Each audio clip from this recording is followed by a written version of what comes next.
Ассаламу алейкум, урматтуу менин каналымда көрүүчүлөрүм. Сиздерди каналдан көргөнгө кубанычтамын.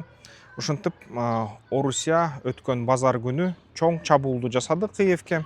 Бул эми рекордтук чабуул деп айтса болбойт, анткени буга чейин рекордтук чабуул болгон 1600 дрон ракета менен аткан. Ошондо анык рекорд болгон да. Бул болсо бул жолу Орешник менен атышыптыр. 600 дрон жана мындан айтканда сон ракета менен атыптыр. Анын ичинде циркон жүрөт, Орешник жүрөт. Анын ичинде дагы ошол Искандер М ракеталарды да колдонушту. МиГ 31 М менен анын жардамы менен баягы космостон, стратосферадан урган ракеталар. 4 киши набыт болду Киевте. Жана көптөгөн ушундай 40тан ашык уроо болду. Имараттар урады. Анын ичинде ушундай чиркөө да жүрөт, ак чиркөө деп аталган. Анын арасында соода борбору да ураптыр ошо соккудан. Ушундай нерселер болду. Жана чабуулдун масштабынан карасак, ракеталар 600 ракета, эми бул рекордтук эмес, бирок циркондордун саны көп болду да. Жалпысынан НАТОнун чалгындоо кызматтарынын сөздөрү боюнча Орусияда бир 2000ден ашык баллистикалык ракеталар бар. Мындай оперативдүү көчүрмөн кызматта турган. Бирок жалпысынан айтканда ошо албетте ядердик күчтөрдү санасак 5900дөн ашык бар деп айтылат. Ушундай ядролук ар кандай түрдөгү ракеталар. Анын ичинде Ярс системалары, ошо азыркы Орешник деп аталган системалар да бар. Ушундай 2 Орешник менен атылды дейт, 2 дүрмөт түштү дейт. Мына көп бөлүккө бөлүнчү, 36 бөлүккө бөлүнчү дүрмөттөрдөн.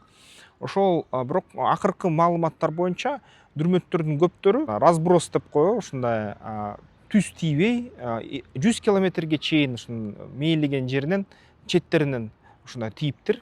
Ошол маалымат берилип жатат. Анчалык мындай дыккат менен тийчү дүрмөт эмес экен да. Мындай айтканда жапыртатканга жарайт, ядролук куралды колдонгонго жарайт. Ошол жерден мисалы үчүн 100 километрге ары түшүп кетсе, баары бир ядролук жарылуунун радиусу чоңураак болот. Эгерде баары тең ушул ядролук дүрмөт болсо, 36 анда бир шарды мындай жаап коет да, жок кылганга жетишет. Же болбосо аябай катуу 70-40% шарды жок чаңга сапырганга жетишет да. Бирок бул жолу кинетикалык атуу болду. Вольфрам дүрмөттөр колдонулду деп айтылат. Кинетикалык сокку болгондо дагы мындай кинодогудай эмес, жер кыртышын оодаровичидей, бирок биртоолук атуу болду деп айтылат.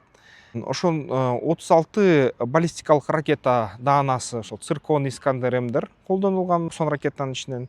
Ошол сокку дрондору дагы ушундай 600 болгондо анын мындай айтканда патриоттордун жардамы менен же болбосо атайын дронго каршы асмандан коргонуучу системалардын жардамы менен 70%ын сокконго Украина үлгүрдү. Дал ошол соккунун астынан, мисалы үчүн 6-күнүн түнү ушундай маалыматтар тараган. Зеленский да өзү айтып чыккан. ГУРдун маалыматы боюнча ошо Орешник менен сокку күтүлүп жатат жакын арада деп. Ошон үчүн Киевдеги жашоочуларга баарына жашынгыла деген. Көп өтпөй, ошо 4-5 саат өтпөй сокку болду.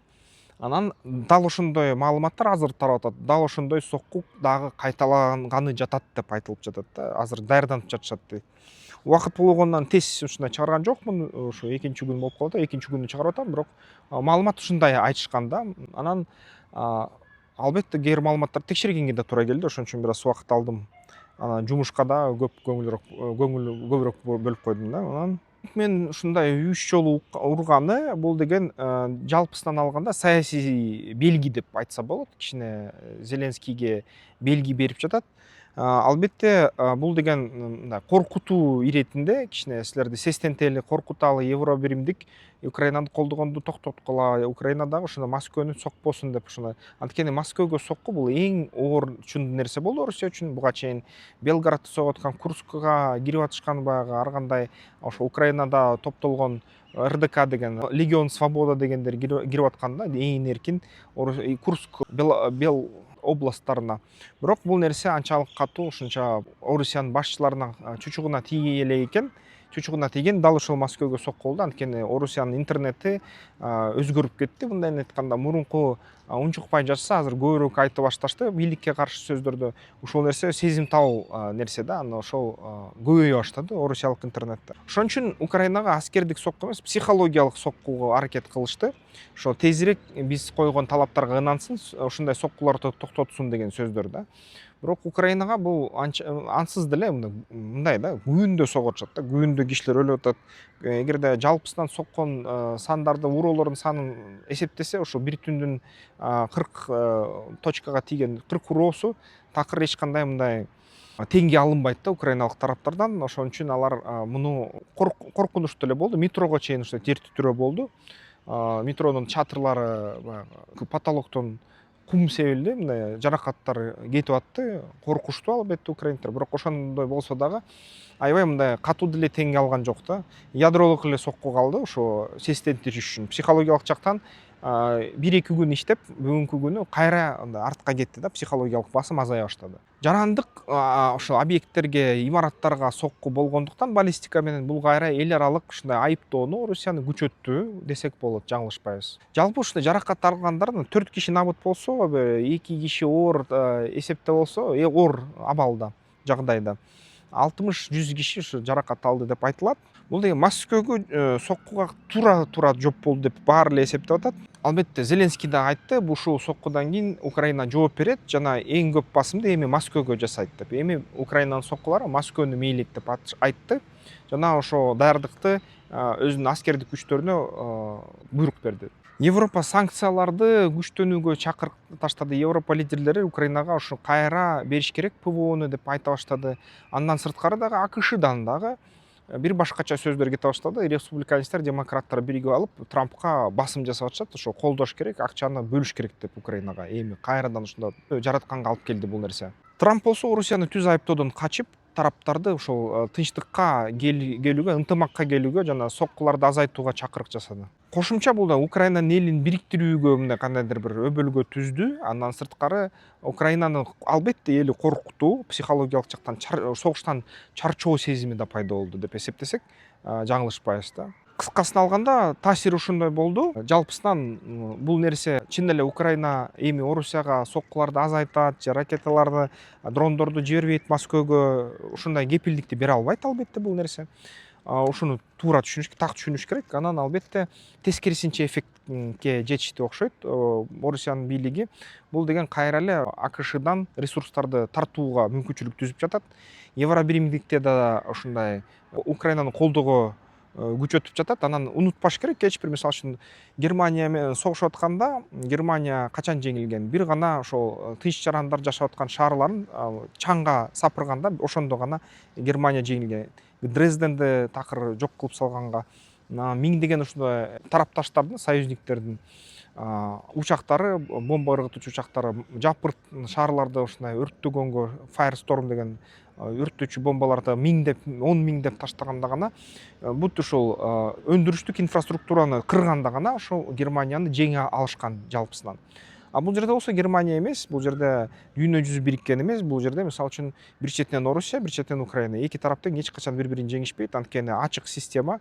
Эки тараптын тең тарапташтары аябай көп. Андан сырткары соода көп, экономика күчтүү. Эки тараптан тең экономика жакшы эле мындай өнүгүп баратат десек жаңылышпайбыз. Жана жалпысынан бүгүнкү күнү ушундай жаңы технологиялар, 3D принтерлер керек болсо өндүрүштүк, аскердик өндүрүштү аябай арзан кылып салды. Буга көп деле акчанын кереги жок болуп жатат бүгүнкү күнү. Ошон үчүн Украина асимметриялык согушка өтүп атат. Ушундай арзан, бирок эффективдүү, таамай тийчү ушун дрондордун санын көбөйтүп жатат. Middle strike, deep strike дейт, deep strike алыска атуучусун. Жана ошол kill zone дейт, 25 километр согуш болуп жаткан жерден албетте бир да аскер өтө албайт. Орусияныкы басаңдап баратат, Орусиянын алдыга жылуулары.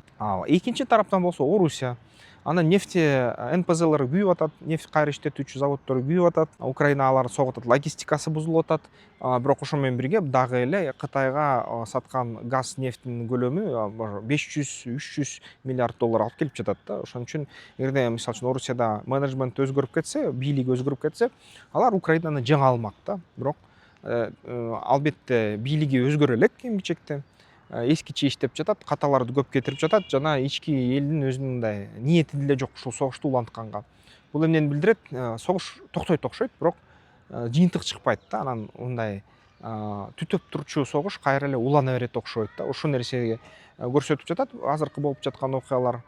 Эмки түнү кайра ушундай чоң сокку болушу мүмкүн, ошол эле кайра арешник менен сокку болот го деп күтүлүп атат. Бүт чалгындоо кызматтар тарабынан жана серепчилер, саясий серепчилер тараптарынан ушундай сөздөр айтылып жатат бүгүнкү күнү. Демек көрөбүз кайра эмне болорун. Мындай согуш берсе 30 жылга чейин, 100 жылга чейин ушундай согушту улантса болот да. Бир кездерде Европада ушундай согуш болгон. Мисалы үчүн Йорк жана Ланкастерлер же болбосо кызыл жана ак розалар, роза гүлдөр символ болгон да. Согушуу деген болгон. Анан ал нерсе 100 жылдык согушка алып келген Англия менен Франциянын ортосунда. 100 жыл тынбай Англия менен Франция согушканын элестеттик эле. Бул да жаңы заманда кайталанчу тарых болгону жатат. Ошол да Орусия менен Украина ортосундагы согуш 100 жылга уланса мүмкүн да.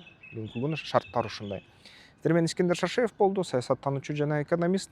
Эгерде сиздерге бизнес пландар, техникалык, экономикалык негиздемелер керек болсо, видеонун сүрөттөмөсүнүн астында номерлер болот, WhatsApp болот, ошол жерге чалсаңыздар, жазсаңыздар болот, сүйлөшөбүз. Силерден банк же эл аралык фонд же эл аралык инвестор же болбосо өзүңөрдүн өнөктөштөрүңөр, ошо инвестор, партнер бизнес план түзүп бер, ишендир мени, сенин идеяңа бизнес жасаганга десе, бизге кайрыла, биз сонун кылып туруп жазып беребиз. Керек болсо эл аралык стандарттарда 3 тилде кыргызча, англисче, орусча жазып беребиз. Анда эмесе эмки видеолордон көрүшкөнчө.